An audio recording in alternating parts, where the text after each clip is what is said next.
अब हम राजा महल के अंदर आ चुके हैं। जहांगीर महल हम बाद में जाएंगे, पहले हम ये कवर करेंगे।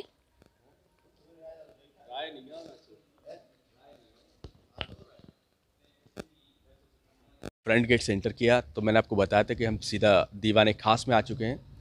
आम हमने जो देखा था जो पब्लिक के लिए होता था, जो बाहर की तरफ बनाया गया है, खास होता है प्राइवेट लोगों के लिए मैम। अगर देखा जाए तो ऊपर की तरफ आपको ऑडिटोरियम जैसा दिख रहा होगा, एक कॉरिडोर। वो पहले जी। दीवाने खास होता था, जो प्राइवेट कोर्ट के तौर पर इसको यूज़ करते थे, लाइक ए पार्लियामेंट। अंदर भी देख सकते हैं पूरा पेंटिंग्स, बहुत ही खूबसूरत पेंटिंग जो बनाई गई वॉल के ऊपर, पूरा फ्रेस्को पेंटिंग है, जो हमने दीवाने आम में भी देखा था, पूरा फ्रेस्को है। था बताते कि समर के मंथ में जब बहुत गर्मी हुआ करती तो राजा रानी का जो बेडरूम जो होता था इसी बेसमेंट में यूज़ किया जाता था ठंडा रखने के लिए। क्रॉस वेंटिलेशन जो देख रहे हैं आप, झरोके बनाए गए हैं जो हवा और लाइट के स्रोत होते थे ठंडा रखने के लिए। बीच में अगर देखा जाए छोटा सा वाटर टैंक है, डेकोरेशन के तौर पर लोटस फ्लावर्स परफ्यूम डाला जाता था मैम। अगर देखा जाए तो गर्मियों के मौसम में जब गर्म हवा चलेगी तो वाटर टैंक से टकराने के बाद वही हवा फिल्टर होकर नेचुरल एसी का काम करती थी, और पूरा एरिया उस समय इतना खूबसूरत सुगंधित रहता था, खुशबूदार रहता था कि एटमोसफियर बहुत अच्छा रहता था। इसके बगल में देखो एक ड्रेनेज बनाया गया है, नाला जैसा दिख रहा है ना आपको, ये जी। ड्रेनेज है। बरसात का जितना पानी होता था इसके द्वारा बाहर निकाल सकते थे। इस महल के बाहर की तरफ बड़ा सा टैंक भी है सर, जिसमें पानी इकट्ठा किया जाता था और रिसाइकल करके किसी भी रेस्टोरेशन वर्क में इसको यूज़ में लाते थे। तो सोचा जाए कि सर हज़ारों साल पहले वाटर हार्वेस्टिंग सिस्टम था, जो अब हम लोग करना चालू कर रहे हैं। फिर आपके लेफ्ट साइड में देखो सर, बैक में थोड़ा सा एक एक छोटा सा डांसिंग स्टेज बनाया गया है, डांसिंग प्लेटफॉर्म भी है। एक्चुअली देखा जाए तो बुंदेलखंड रियासत में एक डांसर भी हुआ करती। कभी आप ग्वालियर गए सर? ग्वालियर गए हो तो वहाँ पर एक लेडीज़ थी जिसका नाम था मृगनयनी, नाम सुना होगा, बहुत ही खूबसूरत डांसर थी। ऐसे ही बुंदेलखंड रियासत में एक डांसर थी जिनका नाम था राय प्रवीण, हिंदू थी एक्चुअली। वो बहुत खूबसूरत डांसर लेडीज़ हुआ करती थी। कई सारी उसमें हॉबीज़ भी थी, जैसे हॉर्स राइडिंग करना।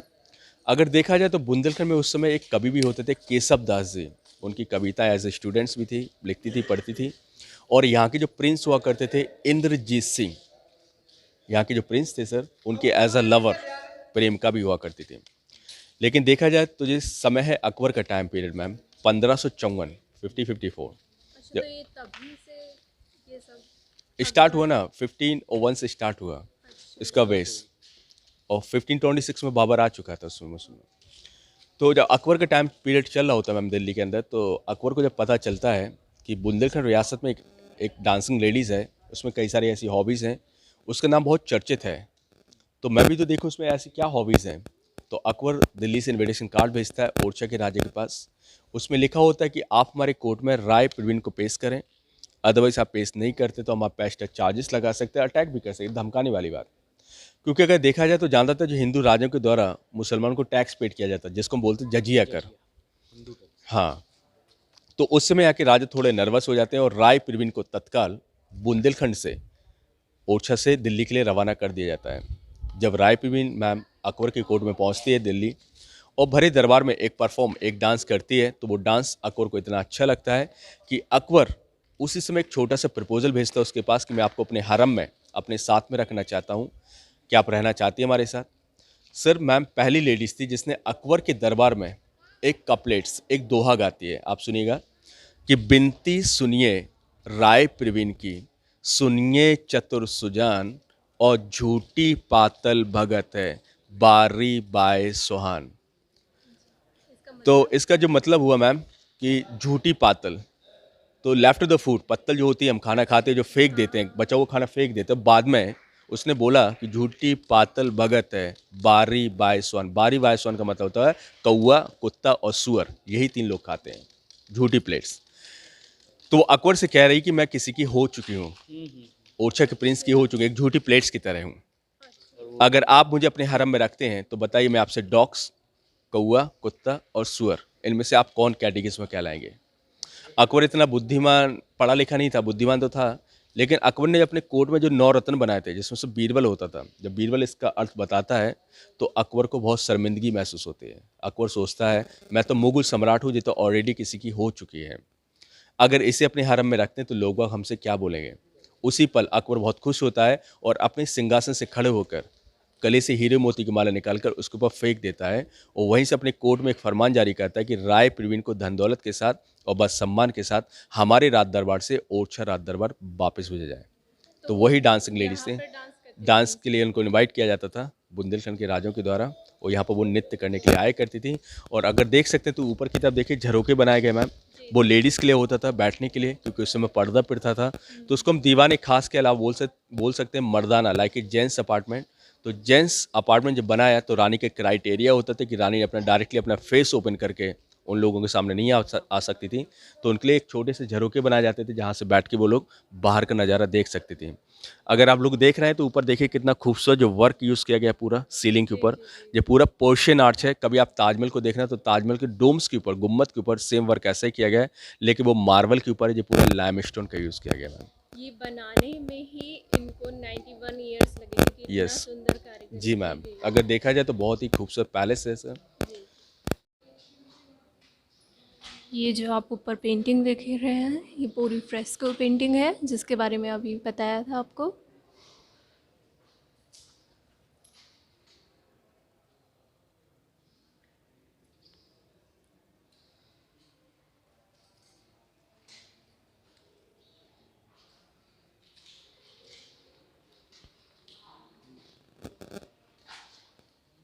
बारह गेट्स भी हैं तो इसको हम बारादरी भी बोलते हैं जी। डाइनिंग प्लेस भी होता था पहले हमारे हिंदुस्तान में, कहीं डाइनिंग टेबल का कॉन्सेप्ट नहीं होता था तो फ्लोर के नीचे कारपेट यूज़ किया जाता था, कुशन होता था, बोलते ना एक चौकी एक टेबल होती थी, लाइक 2 फीट्स, बैठ के खाना खा सकते थे।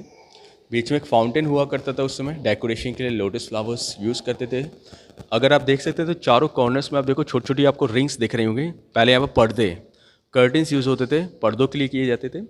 और अगर विंटर के समय में, सर्दियों के समय में देखा जाए तो पर्दे हटा के यहाँ पर कारपेट, गलीचा यूज़ किया जाता है, जिससे ठंडी हवा अंदर पास नहीं हो सकती थी।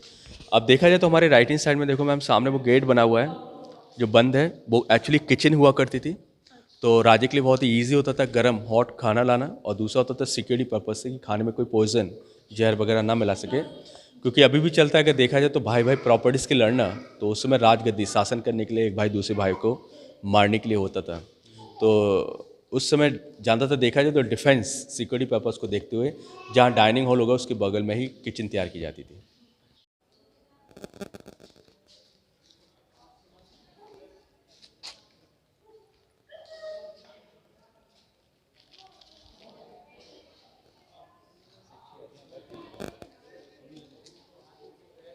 को बोलते हैं जनाना, just like a family courtyard. मैंने आपको पहले भी बताया था कि यहाँ के जो राजा थे महाराजा मधुकर शाह, उनकी 6 रानियाँ भी हुआ करती थी।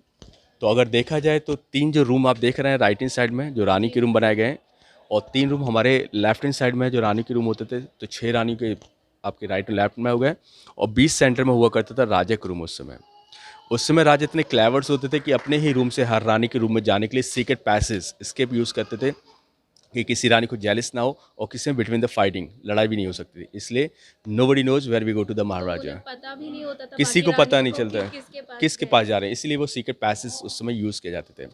अगर देखा जाए तो बीच में एक छोटा सा डांसिंग स्टेज भी बनाया गया। उस समय यहाँ पर राय प्रवीण को इनवाइट भी किया जाता था प्राइवेट एरिया में, प्राइवेट कोर्ट में। और प्राइवेट कोर्ट का मतलब होता है यहाँ पर ना तो आम पब्लिक आ सकती थी, ना कोई वीआईपी मिनिस्टर्स होते थे, जस्ट राजा और राजा की फैमिली वगैरह यहाँ पर डांस प्रोग्राम देखने के लिए इसको यूज़ किया जाता था। ऊपर अगर देख रहे हैं तो चारों तरफ से आपको ओपन विंडोज़ दिख रही होंगी। इनके 2 रीज़न हैं।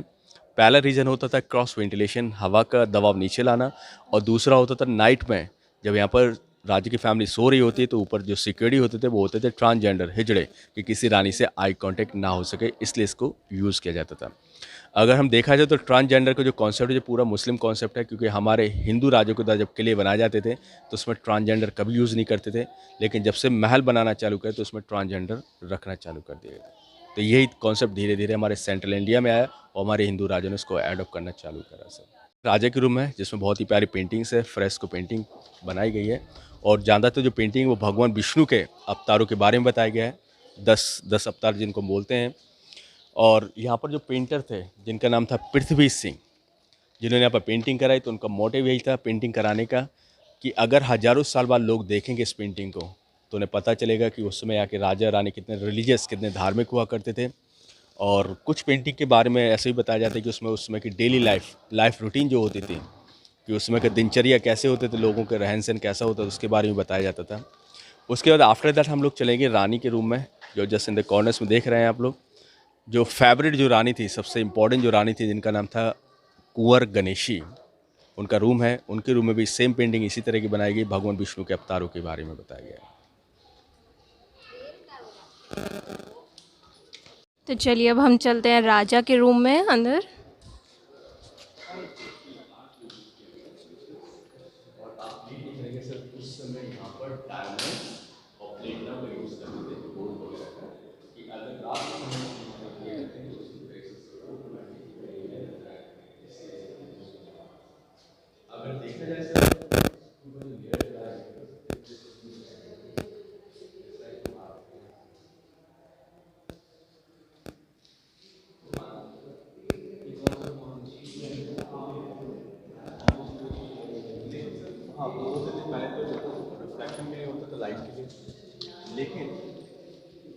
यहाँ पर भी फ्रेस्को पेंटिंग्स देख सकते हैं आप। यहाँ पर फ्रेस्को पेंटिंग्स ही हैं।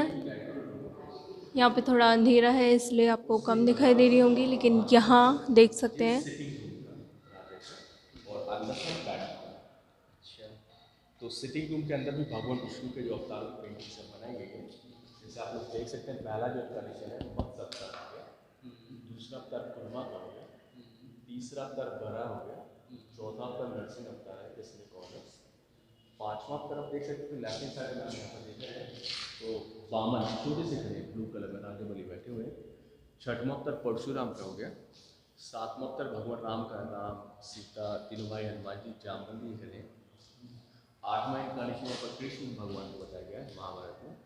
नौवां अवतार तो गौतम बुद्ध का बताया गया है, मैसेज किया गया गौतम कुछ जो मानते कुछ नहीं मानते, लेकिन फ्यूचर अगला कलयुग के नाम से आप देख रहे हैं कि चारों तरफ से क्रॉस वेंटिलेशन जो बनाए गए हैं, जो हवा और लाइट के लिए यूज़ किए जाते थे, हवा और लाइट का स्रोत होता था।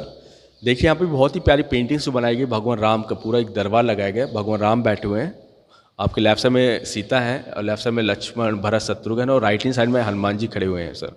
अगर इसमें एक नोटिस करो तो इसका जो भगवान राम का जो पहनाव, जो ड्रेसअप जो किया गया, गाउन वगैरह, ये पूरा मुस्लिम पैटर्न में आता है, क्योंकि हमारे हिंदू राजा कभी गाउन नहीं पहनते थे।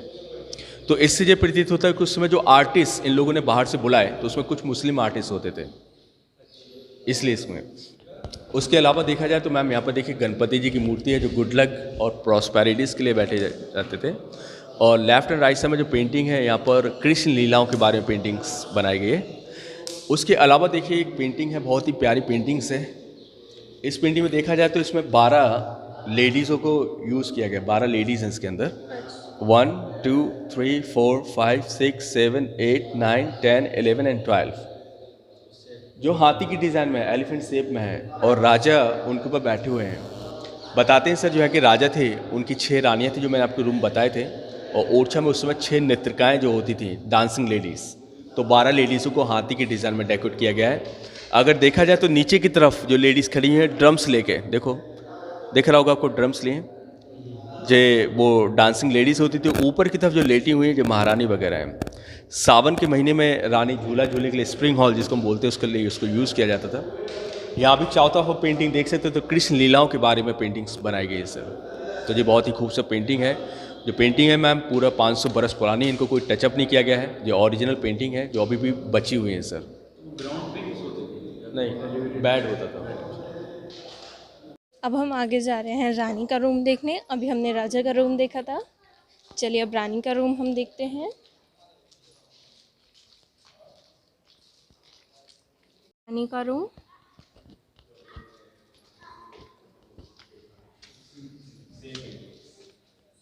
यहाँ भी वही सेम पेंटिंग यूज़ की है, इंकारनेशन जो अपने राजा के में देखते हैं। और अंदर की तरफ देख सकते हैं तो अंदर उनका चेंजिंग रूम बनाया गया है रानी का, और बीच में बेडरूम, अंदर रानी का चेंजिंग रूम है, और बीच वाला जो रूम देख रहे हैं वो बेडरूम हुआ करता था, और जहाँ पर हम खड़े हुए हैं स्पेशली जो उस समय का सिटिंग रूम, बैठक हुआ करती थी। तो अगर नोटिस करा जाए सर तो जो बेडरूम होता है, लिविंग रूम होता है, उसके अंदर हम भगवान की पेंटिंग का भी यूज़ नहीं कर सकते हैं। कभी कभी हमको नेगेटिव सोच भी आती है। तो जो रानी का जो सिटिंग रूम था, यहाँ पर उन लोगों ने भगवान विष्णु के जो हम लोग राजा के रूम में देखा, वही सेम अवतारों की पेंटिंग्स यहाँ भी बनाई गई है।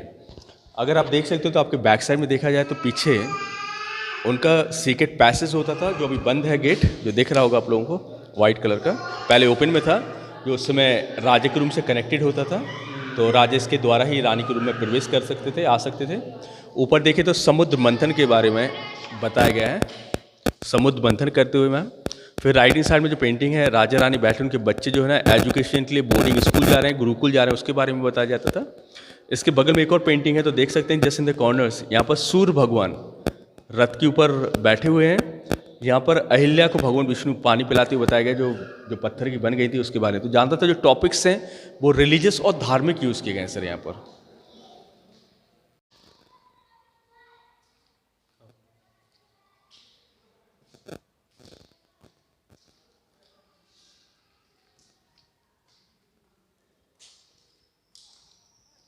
तो ये जो आपने अभी देखा, ये है रानी का रूम। देख सकते हैं इसमें भी सेम वही पेंटिंग्स हैं जो अभी हमने राजा के रूम में देखी। हमारे जो गाइड हैं उन्होंने बताया कि ये पेंटिंग्स में विष्णु भगवान थे, तो लोग यहाँ पर आते हैं, कुछ नाम लिखते हैं, कुछ स्केचेस करते हैं, तो उसकी वजह से ये ख़राब हो गया है। बाकी सारी पेंटिंग्स देख सकते हैं आप। तो रानी का रूम भी बिल्कुल सेम राजा की तरह ही पेंटिंग में था। तो अभी हम ऊपर आ गए हैं, देखिए।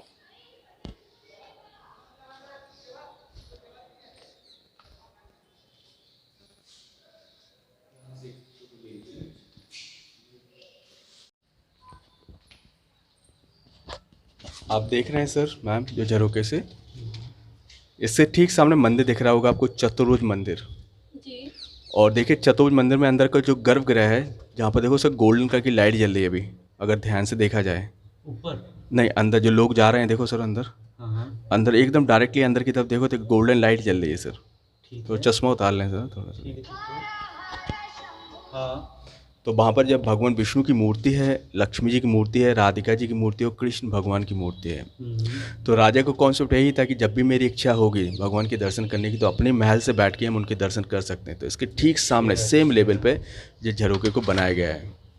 उसके आप बगल में देख सकते हैं राइट हैंड साइड में, तो जो नया सा मंदिर दिख रहा होगा वो राजा राम मंदिर के नाम से है सर, ये जाना बाद में जाता बना है कि उसी टाइम है। का है? उसी समय का है सर, वो भी एक, जो वो वाइट कलर का मंदिर दिख रहा है वो राजा राम मंदिर है कोई मैम। नहीं थी वहाँ पे? और उसके बगल में जो मंदिर देख रहे हैं इसको हम बोलते हैं चतुर्भुज मंदिर, चतुर्भुज। जो एक्चुअली भगवान राम के लिए स्पेशली इस मंदिर को बनाया गया था।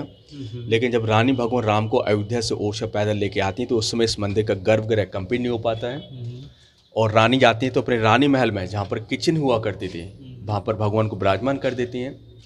और रानी के पास उस समय कंडीशन दी गई थी भगवान के द्वारा कि जहाँ पर आपने हमें एक बार बैठाड़ दिया, वहाँ से हम उठेंगे नहीं और वहीं हमारा राज्य भी होगा। तो जब रानी महल में बैठा दिया भगवान राम को, और उसके बाद इस चतुर्भुज मंदिर को कंप्लीट कराया गया यहाँ के राजा मधुकर शाह के द्वारा, तो दोबारा रानी जाती भगवान के पास और बोलती है कि चलिए प्रभु आपका मंदिर बन चुका है। तो राम भगवान वही शर्त फिर से रानी को दोहराते हैं सपनों में कि जहाँ पर आपने हमें एक बार बैठा दिया, वहाँ से हम उठेंगे नहीं और वहीं हमारा राज्य होगा।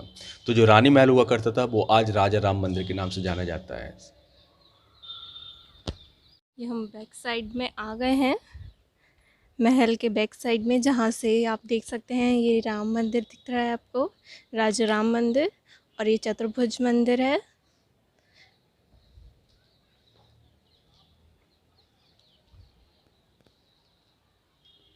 ये हम पहले इसके बैक साइड में हैं।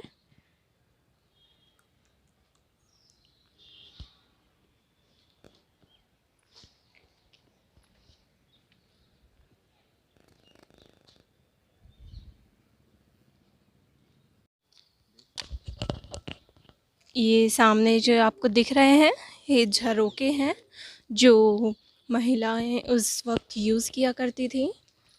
तो अब ये हम देखने जा रहे हैं अंदर।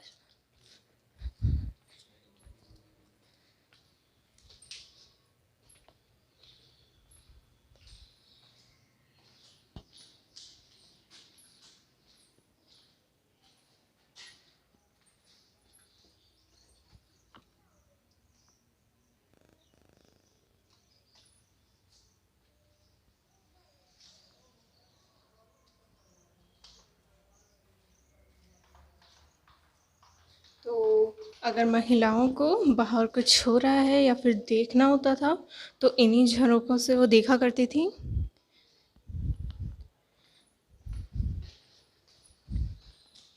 ये देखिए,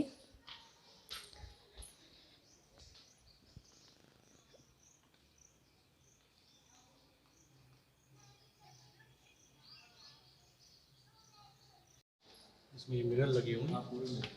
ये दीवानी खास है ना? यहीं से बैठ के लेडीज अच्छा अच्छा, यहीं से बैठ के लेडीज़ें देखती थी दीवानी खास।